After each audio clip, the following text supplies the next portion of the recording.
and take the 80% of the business that sticks. It's simple. My reviews have gone up because I've been on my reviews like a hawk. I had meetings with people and said, bro, you need to get your reviews up. I automated my review process. Now we're getting reviews on a steady basis. People are calling, I read your reviews.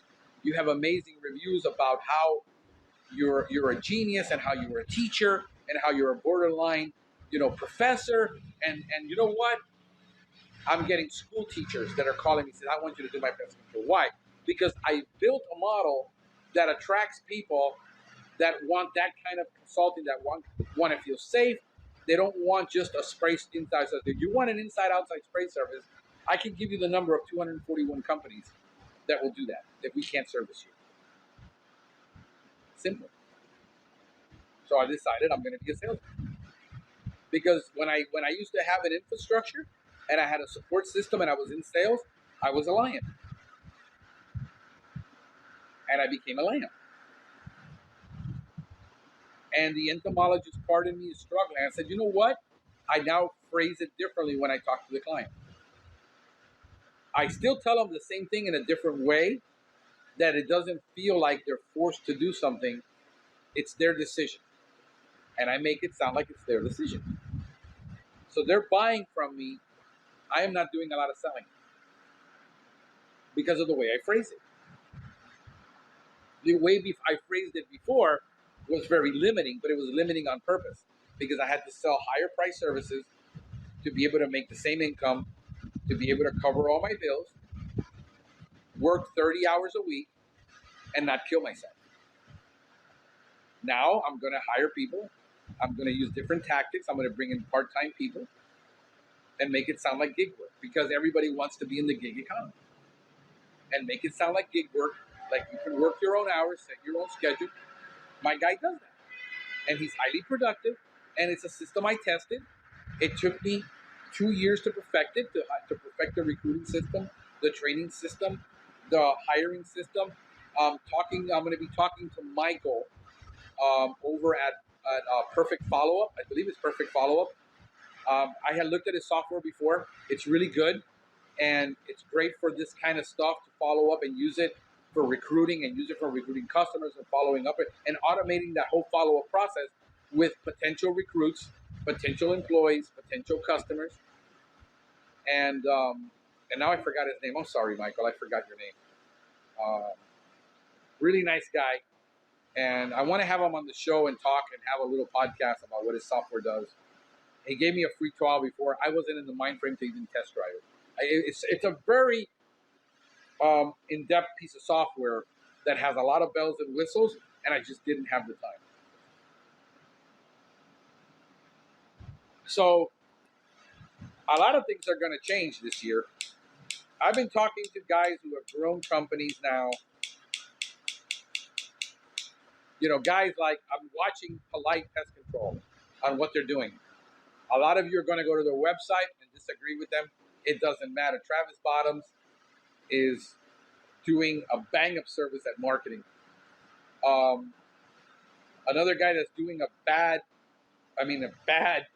marketing, and bad as not as in bad, but bad meaning good.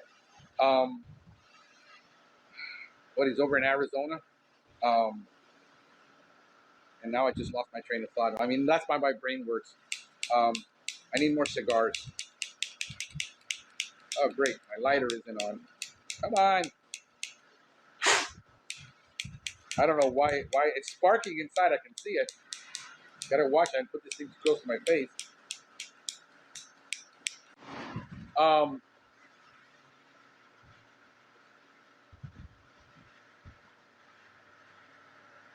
Old door-to-door guy. He's been on the podcast. I can't remember your name, bro, and I can't remember the name of your company. I just drew a freaking blank. So I've been watching, and I got people who have built $3 million businesses who call me on a weekly basis and show me their growth, show me what they're doing, and they're doing great. And I've learned from everybody. You know what? I was having this conversation. I'm actually usually the dumbest guy in the room. I am. I try to go into rooms where everybody, the Pestgeek is here, and they applaud me. And and stuff. And that's wonderful, and I'm humbled by that. Truthfully, because I am truly usually the dumbest guy. I went to the Paul Bello conference. I was probably the dumbest guy in that room. The people around my table are all built. Every single one of them had 5, 6, 10 employees. They were thinking I had a bunch of employees. No, I don't. I'm more of a technical guy who knows how to teach and train. And I was the dumbest guy at that table.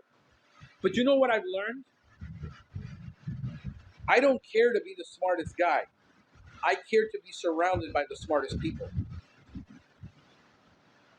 That I can learn from all of them. And then I can come and tell you what I've learned. And I can teach other people what I've learned from them. I don't have a PhD in anything except, I'm the chief everything officer. I know how I want to build my company. I know what I'm idealistic. And that's my biggest problem. That I'm overly idealistic. I'm not narcissistic at all. I'm not a sociopath.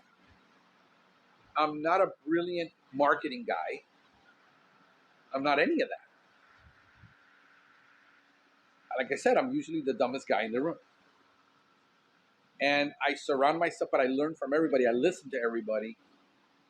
I will disagree with a lot of things they do. I understand why they do it. I understand why they have to do it. I talking to a guy the other day who's going to be signing off on my termite license. He's got 4 technicians. In a private conversation, he tells me, you know what I want to do right now? I want to tell all these guys to go get their CPO licenses and start their own business. I'm done. I want to retire and I want to just go out and service my accounts. My house is paid for. Everything is paid for. I don't need anything. I want to sell the business and I want to get out. And I just want to go back to being a solo operator and do this. This is a man with a great heart. He's a beautiful human being. I've known him for years. I taught him a lot of things in lawn and ornamental. That guy was doing pest control in Cuba since 1985. He's brilliant. He's an entomological person. He's not a business person. He can sell. He's a good salesman. And that's where we struggle.